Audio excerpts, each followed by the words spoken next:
Okay, so here is part 2 of the review. So we're on the back side now. So we're going to start with number 9, solve the systems of equations, round your answers to the nearest tenth. So when it says to solve a system, that means it needs to be in reduced row echelon form. Reduced row echelon form. And once it's in that form, that will tell us what x, y, and z equals. So reduced echelon form always looks like a diagonal of ones with zeros filled in around that. And then what's over here will be your x, y, and z value. So from here we can get x, y, and z. So the calculator can do this, or we can use the website that I've linked. So I'm going to show you that. So here's the website. So in this box here, I'm filling in the number of rows. So that's how many equations we have going across. 1, 2, 3. And then in here, this is the number of columns. So we have 4. 1, 2, 3, 4. And then you're going to fill in your first row. So your first row is your first equation. So you're picking those coefficients here, 5, 7, -3, 12. And then you fill in the second row, 6, 12, 3, 10. And then the last row, 5, -4, 6, 14. Once that's all filled in there, then you're just going to choose calculate. So you just push calculate there. And then once it's done thinking, you'll scroll down, all the way down. Here's your solution, but I'm only concerned with the answer in reduced row echelon form. So here's your answer here. Like I said, remember reduced row echelon form has that diagonal of ones with the zeros filled in. And then here's your x, y, and z value. So the directions say to round to the nearest tenth. So that's that first decimal place here. So it's 2.8, but then I'm going to look, and that 6 tells me to round up. So the answer would be 2.9. So I'm going to fill that in here. 2.9. And then my next one, 0.0 or 0.502. So -0.5, it would just stay the same because that 0 is less than 5. And then the next one, -0.39 rounds up to -0.4. So this tells me that my x value is 2.9, my y value is -0.5, and my z value is -0.4. And then I'll write my answer as an ordered triplet here. So x term, x value, y value, z value as an ordered triplet. And that would be the answer there. So you go ahead and try number 10, and let's move on to number 11. Write the reduced row echelon matrix that has no solutions. No solutions. So if you're working in this program that I just showed you here, this website, or in your calculator, and you come to a bottom row, doesn't really matter what's going on up here, but what matters is that the bottom row is all zeros followed by some constant here. So let's say 2. So it doesn't really matter what's going on here, but they should be ones and zeros maybe. So maybe something like this.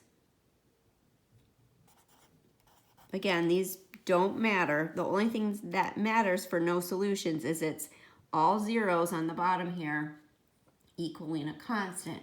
So what this is telling me is that 0 equals -2. 0 equals -2, which of course is not true. 0 does not equal 2. I keep saying -2, but I wrote +2 there. Doesn't really matter though, because 0 does not equal -2 or +2. So that's an untrue statement there. So that would be a no solution matrix in reduced row echelon form. So go ahead and try number 12. These numbers don't matter. Again, just remember it has to be all zeros equaling any constant there. Now let's look at one with infinite solutions. In order for a reduced row echelon form to have infinite solutions, that entire bottom row needs to be zeros. Doesn't really matter what's going on up here. Okay. I'm just concerned about this bottom row. So what this tells me is that 0 equals 0. And that is true. So that tells me that I have infinite solutions there. So if you're asked for a reduced row echelon form with no solutions, you need that row of zeros followed by a constant on the bottom, and an infinite would need an entire row of zeros there. All right, you try 14.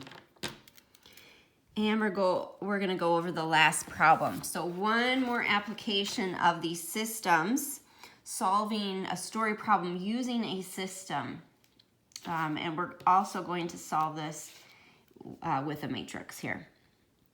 So let's read through number 15. It says, a candy store makes a 9-pound mix of mints, Tic Tacs, and gum. The cost of mints is $1.50 per pound. Tic Tacs cost $3 per pound.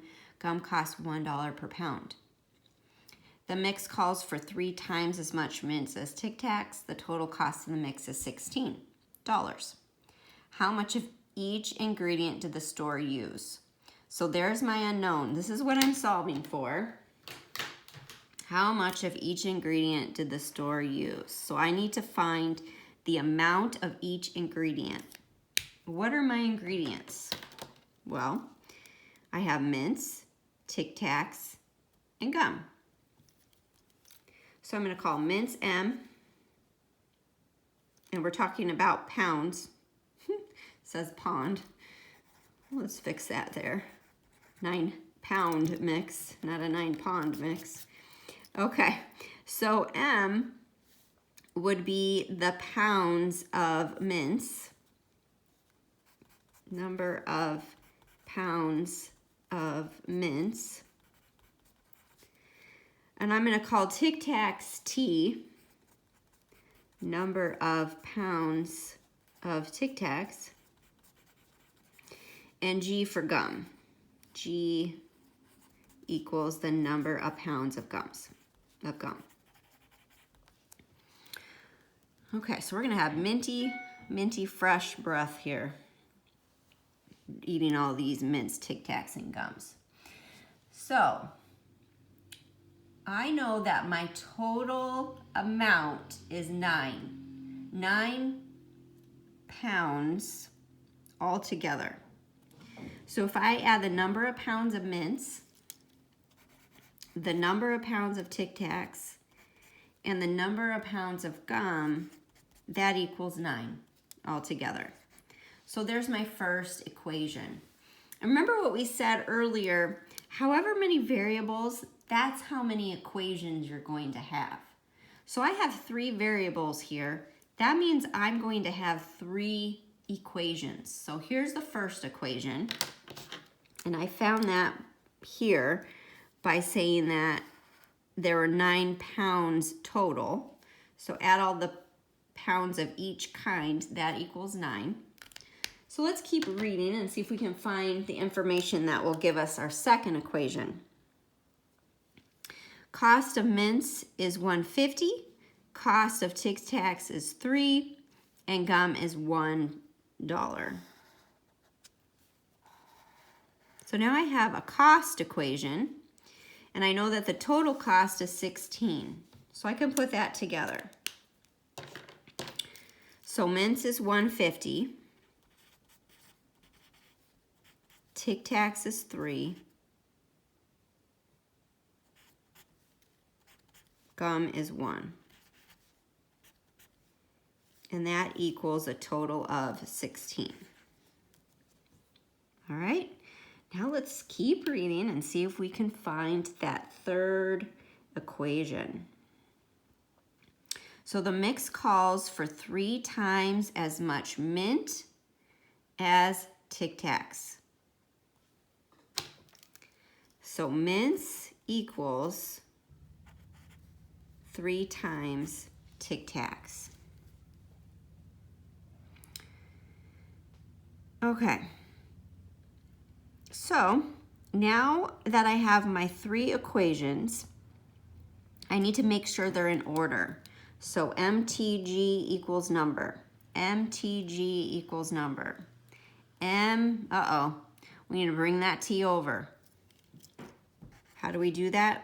If it's positive, we subtract it. M, T, no G. So we're gonna say 0G equals number. That is 0 because we subtracted that and didn't leave anything over there. So now I have my 3 equations. 1, 2, 3. Now to solve this, I'm going to use a matrix. I'm kind of out of room, so I'm just going to write down here. So I'm going to put this in a matrix.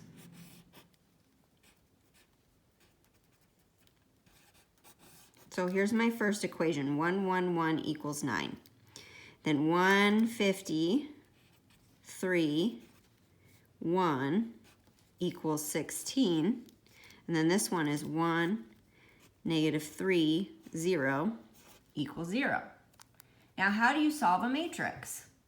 Well, you have to find the reduced row echelon form. So we're going to put it into that website, and it's going to give us the reduced row echelon form. So once I put this in, and I'll push calculate, and then I'll scroll all the way down, and I'll see the reduced row echelon form that looks like this. So what does that tell me? That tells me this column is my mints, this column is my Tic Tacs, this column is my gum equals my answer. So 1M, so mints equals 6. And then 1T here, Tic Tacs equals 2. And then 1G here, so gum equals 1.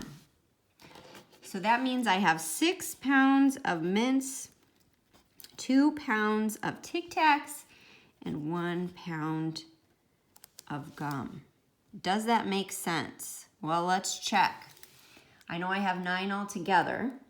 So 6 plus 2 plus 1 is 9, so that's good. I know that I have 3 times as many mints as Tic Tacs. 3 times as many mints as Tic Tacs. 2 times 3 is 6, so there you go. That's good. So we got it correct. We did a quick check to see that this is indeed the correct answer. 6 pounds of mints, 2 pounds of Tic Tacs, and 1 pound of gum. All right, now you try 16. Check your answers with the key posted under the stream.